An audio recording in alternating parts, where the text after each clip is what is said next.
Yes, I've lost a lot of weight, but actually I have gained more. I'm no longer stuck in the house for 6 years. I never left my home. Oh, wow. So yeah, what I've gained more is incredible. So no regrets.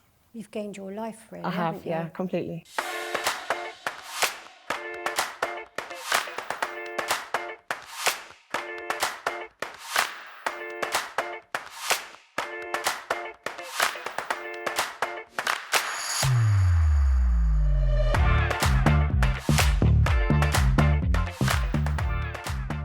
I'm Kerry. My name's Laura. Hi, my name's Colleen. Hi, I'm Senna. Hi, my name's Teresa. I'm Katie and I just had the Allurion Balloon over a month ago. My method of weight loss was through the Allurion Balloon. I had a gastric sleeve in June 2021. Weight loss medication, but I've also recently had a gastric sleeve. I used the Allurion Balloon. I had gastric bypass surgery in August 22. I have felt judged for being someone who is living with excess weight or obesity.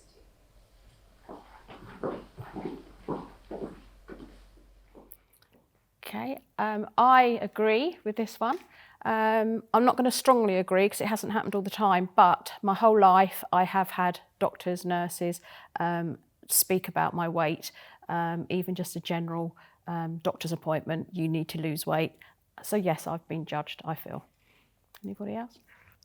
I'm the same, like healthcare, horrendous. You could go in for, you've cut your finger and they tell you to lose weight. It's just, it's just ridiculous. Like the reason that's happened is because you're fat and it's just not nice. I ride horses and I can remember when kind of new brands were coming out and I went to a show and I wanted to try on these clothes so badly. And they literally looked me dead in the eye and said, we don't do clothes for your size. Wow. Yeah. And then all through school as well, you know, bullied for my size and all kind of things like that, not invited out with friends because maybe I'd bring the rating of the table down or, yeah. And then kind of since losing weight, there is that sense of like pretty privilege that you are treated so differently when you've lost the weight. I think on the other end of the spectrum now, I have had surgery. I think looking back at being judged, I think I was my own worst judge. You'd feel like you didn't want to be the biggest person in the room, so you would tame your personality down so much because that's just you on yourself, or not go, but that's just you beating yourself up about it. And actually, like if I look now, I don't think that, but maybe that's just because I'm empathetic to anybody who is suffering from obesity that I don't think that way or feel that way. That is true, actually, because I used to get changed 4 or 5 times before going out anywhere. And then it would get to the stage where I'd be like, does my hair look right? Does it not? Does it? But I would be doing it to myself. So a little bit about my journey. I retired from the NHS and went part-time. And it was then that I decided that now is the time for me to contribute to myself. I had my balloon fitted in January of last year. The balloon was in for 4 months.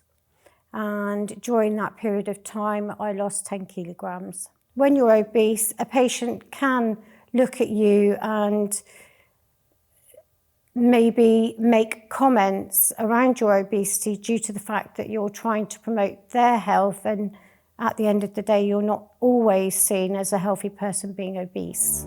When trying to lose weight, I was looking to improve my health over being led by aesthetic or confidence purposes.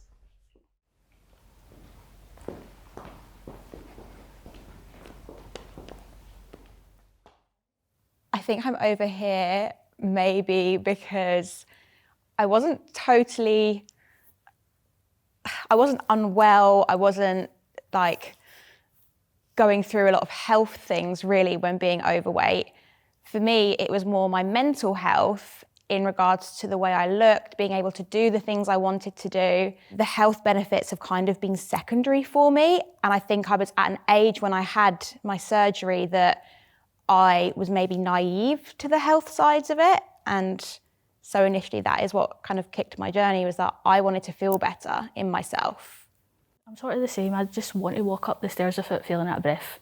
But also like mentally as well, I want to look in the mirror and not want to cry all the time. It's just that mentality, like of, no, I might actually look in the mirror one day and say, you know what, I actually like myself today. So I'd probably go here actually. I've got a chronic illness, so I've got fibromyalgia, but I've now got lupus, but that was part of the journey of fibromyalgia. But I am so much better now I've lost some weight. We went into it for me to make my fibromyalgia better, but to have a child, because I need to have fertility treatment. And obviously at the size I was as a size 28 woman, no fertility clinic was going to ever touch me. And unfortunately it comes down to, you've got to be a certain BMI, but it's made massive difference on my overall health. And my fibromyalgia flares are so much more reduced now that I live a completely different life. I started my journey because my obesity was really affecting my chronic illness, which is fibromyalgia. I was really struggling with looking after my mental health and my physical health. My life is completely different because I'm shaping a different life for me and my family. And it is a hard step to do, and your brain just changes. That's the only thing I can say, is I didn't expect my brain to change so quickly. I go to the gym every day. I walk at least 40 miles a week. Like before, if you had told me that, I would have laughed in your face. But it's significant changes that have made my life a million times better. Hearing misconceptions, like eat less and move more, hinders my ability to seek out medical weight loss treatment.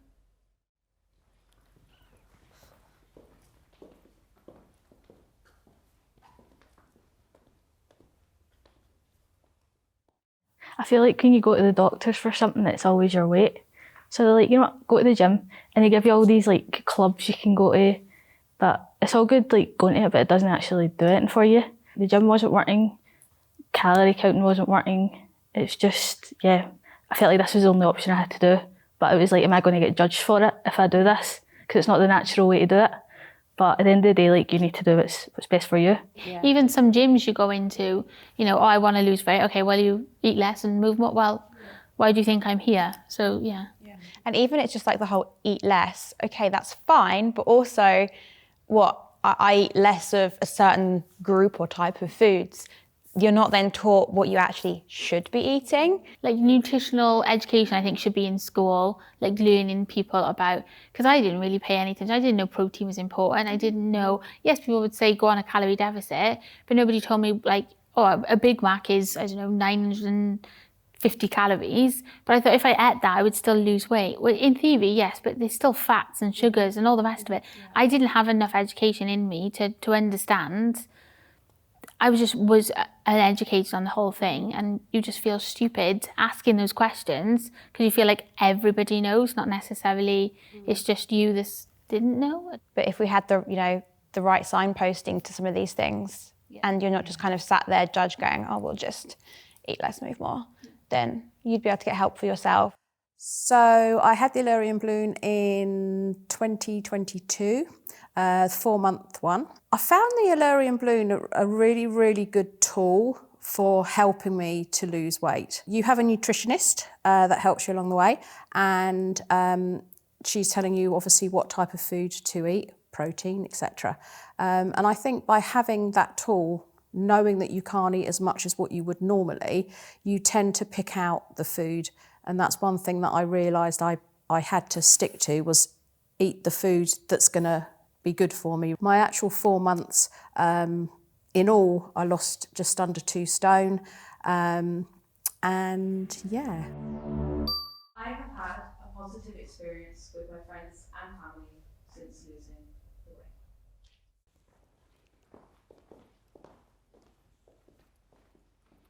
weight. Well, my experience is that my daughter here, Senna, she had the sleeve done, and I think she's up to 8+ stone she's lost. And during that journey, I knew I was overweight, and obviously I helped her when she went through, the hard times of obviously having the operation and mentally as well. But she gave me the oomph to do something for me. So yeah, I strongly agree with that, because I've had a really positive effect by losing weight, and also I think Senna's had an amazing effect losing weight. Will you agree with that? I'm going to pop over here just because that in itself is positive support from my family, so and a positive experience that's come from it. I'm not going to strongly agree, because although I've had friends that have been absolutely amazing and have gone, wow, like we can share clothes now, we can like go out and do these things, we can go to theme parks, you know, sit on planes without a seatbelt extender and things like that. You know, it's been just incredible, some of my friends. Some of my other friends, however, have gone like, oh, well, you know, you're so up yourself now. My family, as you just said, you know, that's definitely been a positive. And yeah, that's kind of... I think leading on from that, I think that's probably why I'm over here. I've had amazing experiences, responses, but actually I lost communication with my parents. So actually we stopped communicating for about 3 months when I finally told my parents that I was going to go and do the surgery. Why, can I ask you, why was your mum and dad not wanting you to have it? Because I suppose I'm their daughter. Yeah, absolutely. It wasn't a decision I took lightly, and I don't think my parents' self-belief, I don't think they had that for me. And I just made that decision after 2 years thinking, do you know what? I need to do this. I'm closer to 40. So yeah.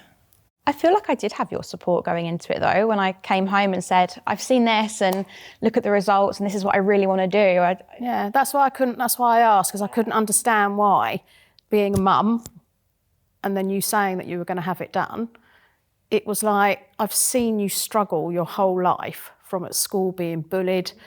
I've seen everything. I've seen you cry. Oh, sorry, it's made me cry. And yet you think my mum would support me, because she was always obese, lost the weight, put it back on, so. I think it's hard though for family, because especially if they're not with you when you go and have your surgery, for them all they think is, for my family, it was she's going to die. And it was a big controversy, because I was supposed to be sleeved nearly 2.5 years ago, and I come out of it because they convinced me that I was not going to survive the surgery. I obviously have. And even when I rang them straight after my surgery, you could see the shock.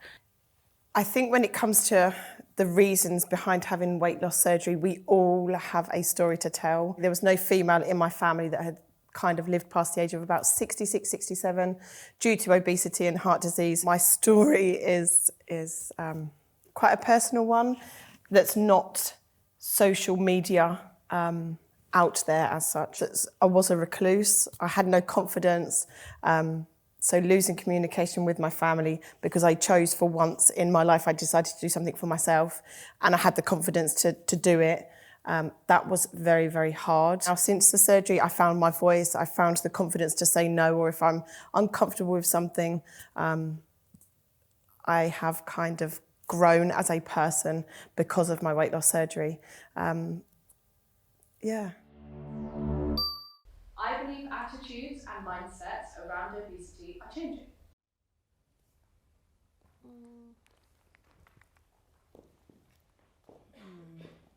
Actually, sorry. I somewhat disagree with that, because it is changing, but it's changing slowly. Yeah, I hear that.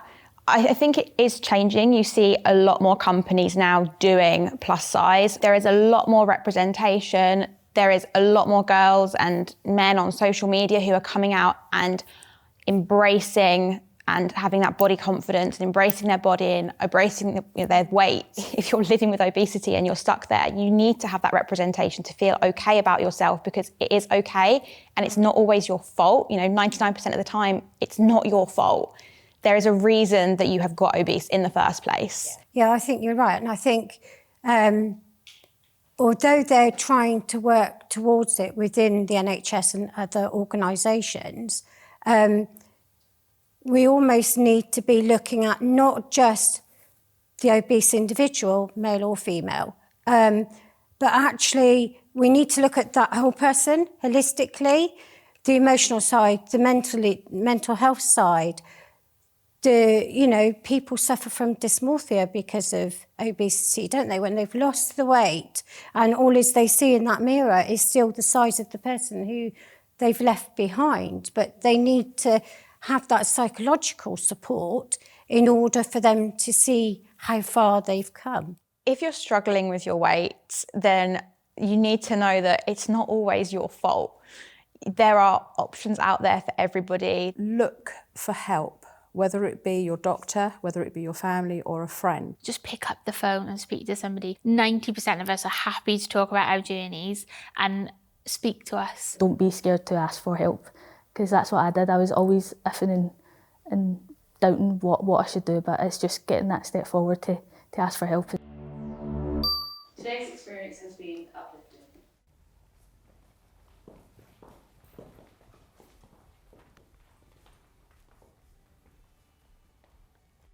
I think to be in a room of like-minded people that have been through similar journeys, and you can talk about your things that went wrong and the things that went right, is amazing, and being able to express that and share that with a community of other people is helpful, and hopefully we can educate and help others from our own journeys. As they say, it's okay not to be okay, and I feel that's what we've sort of done today, is you've come through things that have, you know, positives and negatives. So it's been nice to speak about, and obviously how much you've lost, and it's just, yeah, it's lovely to meet you. We've all got a story to tell. What we've lost and what we've gained.